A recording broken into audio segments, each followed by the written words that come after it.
नमस्कार दोस्तों, मैं एस्ट्रोलॉजर सचिन स्वागत और अभिनंदन करता हूं प्रिय दर्शकों का। ग्रहों के राजा सूर्यदेव अपनी नीच राशि तुला में गोचर करने जा रहे हैं, जहां पर सूर्यदेव अगले 1 महीने तक गोचर करेंगे। आप पर, आपकी राशि पर इस गोचर का क्या प्रभाव होगा? सूर्य नीच राशि में जाएंगे तो अच्छा परिणाम प्राप्त नहीं होगा, ये बात तो स्पष्ट दिखाई पड़ रही है। लेकिन शनि द्वारा नीच भंग राजयोग का निर्माण भी होगा, यानी राजयोग भी बनेगा। 18 अक्टूबर से 16 नवंबर तक सूर्य का नीच राशि में प्रवेश, कोई भी ग्रह जब भी अपनी नीच राशि में जाता है तो बहुत अच्छे परिणाम नहीं देता है। ध्यान से देखिए इस कुंडली को। शनि जो है वो 10वें स्थान पर बैठे हुए हैं और सूर्य जो है वो 7वें स्थान पर बैठे हुए हैं, यानी कि शनि की 10वीं दृष्टि जो है वो सूर्य पर पड़ रही है, तो नीच भंग राजयोग का निर्माण होगा।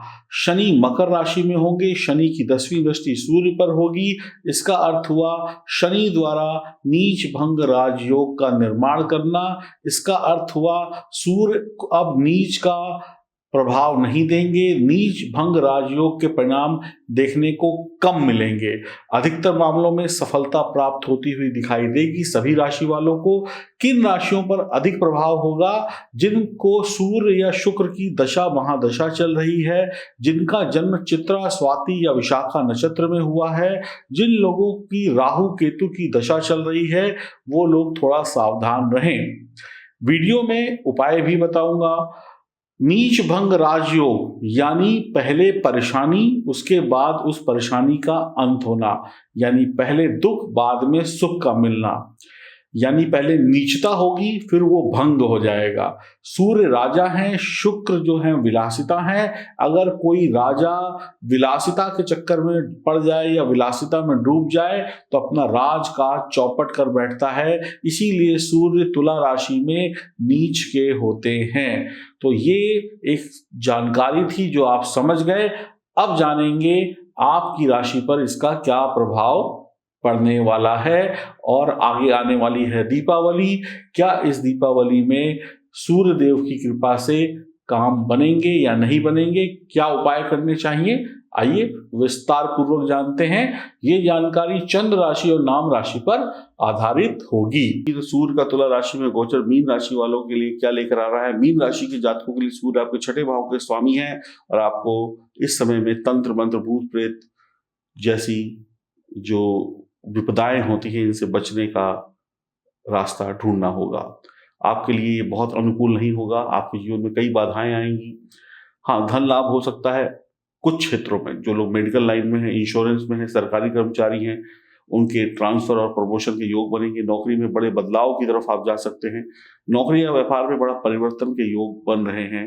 रोग ऋण शत्रु से राहत मिलेगी, लेकिन रोग परेशान कर सकते हैं, शत्रु परेशान करता रहेगा।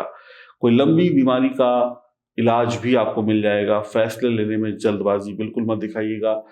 इस समय में मानसिक तनाव से आप बेचैन हो सकते हैं। आपकी जीवन शैली में आप योग प्राणायाम को अगर लेकर आते हैं तो आपके लिए बहुत बढ़िया होगा, क्योंकि अशांत मन को शांत करने के लिए योग प्राणायाम से बढ़िया कोई रास्ता नहीं है। आपके विरोधी, आपके शत्रु आप पे सक्रिय रहेंगे। भले वो आपको कोई नुकसान ना पहुंचा पाए, लेकिन आपको परेशान करते रहेंगे। आप जैसे जैसे संभलेंगे, जैसे जैसे कुछ नया करने लगेंगे, रुकावटें आती जाएंगी। रुकावटों को पार करके सफलता तक पहुंचेंगे, फिर नई रुकावटें आ जाएंगी। इसलिए रुकावटों के साथ ये वक्त बीतने वाला है। तो आपको अपने स्वास्थ्य का ध्यान देना है, अपने दिमाग का ध्यान देना है कि दिमाग में कोई गलत विचार ना चले। संतुलित और बढ़िया भोजन करना है। आपका पेट खराब हो सकता है। विवाहित लोगों को इस समय में अपने जीवन साथी का और अपना भी बहुत ध्यान रखना होगा। आप बहुत ज्यादा पैसे को कमाने के बारे में सोच सकते हैं। पैसों को कमाने के लिए आप कुछ अनुचित रास्ते भी अपना सकते हैं। आपका जो बजट है इस समय में प्रभावित हो सकता है। इस समय में जुए सट्टेबाजी से आपको बचना चाहिए। कोई भी ऐसा काम जिसमें अप्रत्याशित रूप से लाभ हो और अप्रत्याशित रूप से हानि हो, इसमें आपको थोड़ा सा सजग रहना चाहिए। आपको जिम्मेदार पति, जिम्मेदार पिता, जिम्मेदार पत्नी, जिम्मेदार कर्मचारी बनकर ही काम करना है।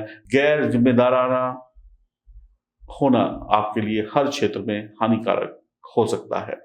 तो कुल मिलाकर गलतियां होंगी, सजा भी मिलेगी, लाभ भी होगा, लेकिन ये वक्त टेंशन से पूर्ण रूप से भरा हुआ होगा।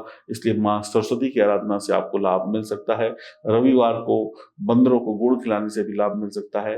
तो मीन राशि वाले ऐसा कुछ समझ लें कि सफल होते जाएंगे, लेकिन परेशानियों के साथ। तो एक हाथ में सफलता और एक हाथ में परेशानियां, तो दोनों जब साथ साथ चले तो आदमी सफल तो हो जाता है, लेकिन उसका मेंटल पीस गायब हो जाता है। तो यहाँ पर पैसा आ जाएगा, लेकिन दिमागी सुकून शायद ना मिल पाए। इसके लिए ओम नमो भगवते वासुदेवाय नमः मंत्र का जाप करें और माँ सरस्वती की आराधना करें, लाभ मिलेगा। नमस्कार। क्या इस दीपावली आप ओरिजिनल साक्षात माँ लक्ष्मी का पूजन करके अपने घर में खुशियां लाना चाहते हैं? क्या आप परेशान हैं? क्या अभी तक आपको माँ लक्ष्मी की कृपा प्राप्त नहीं हुई है? तो ये ओरिजिनल माँ लक्ष्मी का स्वरूप सातमुखी रुद्राक्ष जो चांदी में मड़ा हुआ है, और इसके साथ में गणेश रुद्राक्ष, और उसके साथ में ये ओरिजिनल स्फटिक का बना हुआ श्री यंत्र, ये दोनों चीजें अपने घर में स्थापित करें, इनकी पूजन करें। और इसके साथ में ये ब्रास का यानी पीतल का कछुआ, और इसके साथ में 31 चीजें पूजन सामग्री की, ये सारी चीजें अपने घर में मंगाइए इस दीपावली में। और यकीन मानिए अब तक के जीवन की ये सबसे शानदार दीपावली होगी ओरिजिनल गणेश लक्ष्मी के साथ। L55 लिखकर व्हाट्सएप करें। जल्दी ऑर्डर करेंगे तो वक्त से चीजें आपके घर पहुंच जाएंगी।